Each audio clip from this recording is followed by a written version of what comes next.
Mississippi has the highest rate of poverty in this country.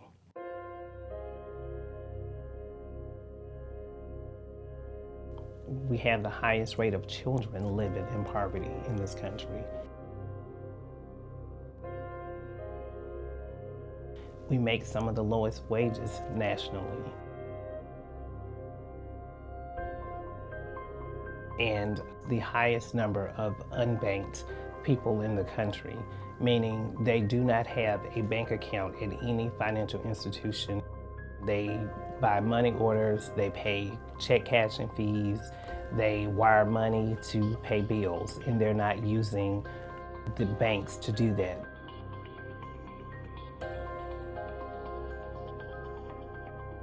The way payday lending operates is the person has a budget shortfall and they go into the store for a loan. And because its entire balance of the loan is due to be paid in 2 weeks, the person can afford to pay the entire loan back. So what typically happens is they will go in the store and they will pay that loan off and immediately receive a second loan.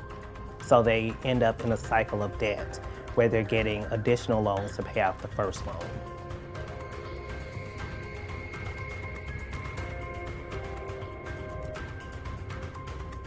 The primary targets of payday lenders are the working poor.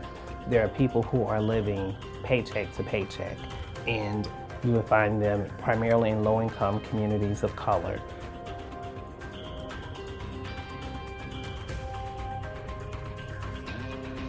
There are about 1,000 payday lending stores in the state of Mississippi.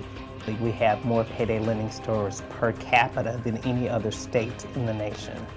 We have more payday lending stores than we have McDonald's, Burger Kings, and Wendy's combined.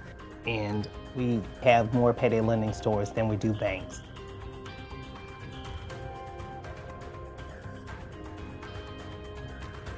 I believe the first time I went into a payday loan was, I believe I had a light bill that was due. It was a quick go-to if when you don't have credit, you just can't go in the bank and ask for a loan because you don't have any credit established to get this. The next available thing is doing the payday loan, but really you're just climbing up a sand hill. It really puts you further back.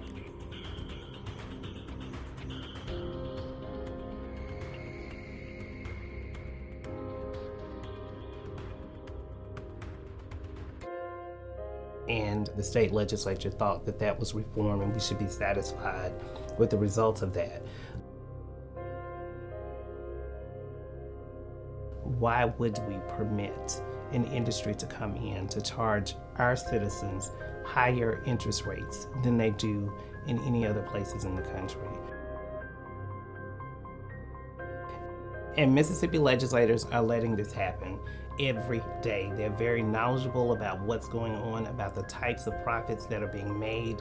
They themselves have benefited from these profits, and they continue to let people be victimized by payday lending.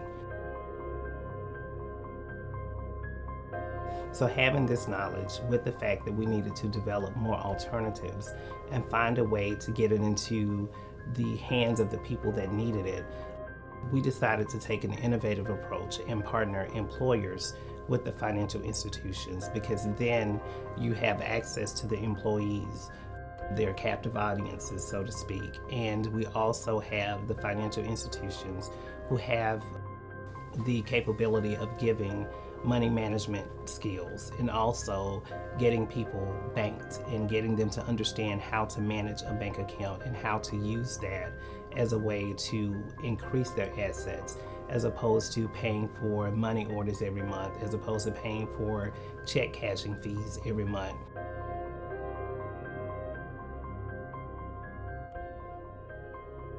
The seminars that we do are financial literacy seminars, and it is one of the main requirements for the Credit Plus program. We've found that what we give in that seminar is some very basic financial literacy information. It's talking about what credit is, why credit is important, different types of credit. We're talking about budgeting and managing your money and how to track your money and where it's going and how you know what you're spending on things. And then we talk about credit reports and credit repair. things that some people might say, well, are basic and everybody knows that, but it's just not true. Not everybody does.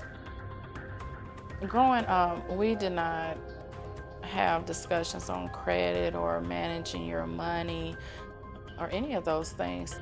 Prior to the program, I did not have a checking account, and pretty much taking care of the bills were paying cash or getting the money order and paying that way. I felt like that this program was a great program for our employees. It offered them an opportunity to build up their credit, and it offered them an opportunity to learn about financing.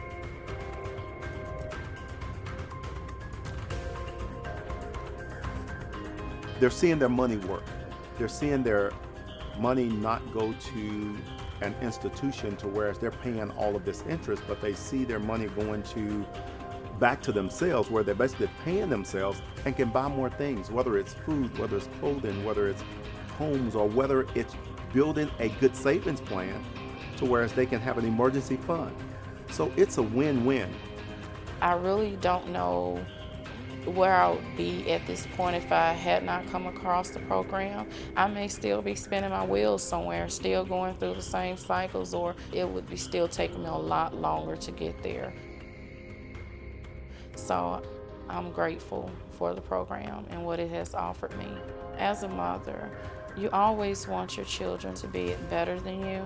And so I've been able to share with them my experiences that they may not make the same mistakes. I am now teaching them the things I'm learning so that they could have that head start with making the right choices financially, so they won't be pulled in by payday lenders, but they'll know how to manage their money from the beginning.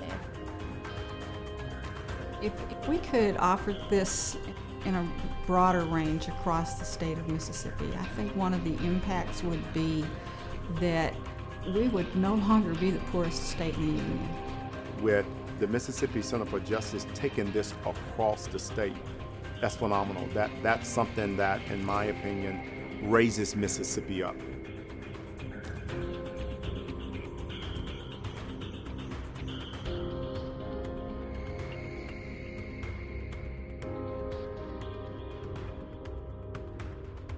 Imagine what Mississippi would be like when you have more people relying on banks and credit unions for consumer loans than they do predatory lenders.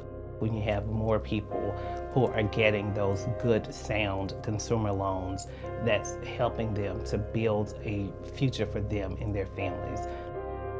When we understand that we deserve better than predatory lending.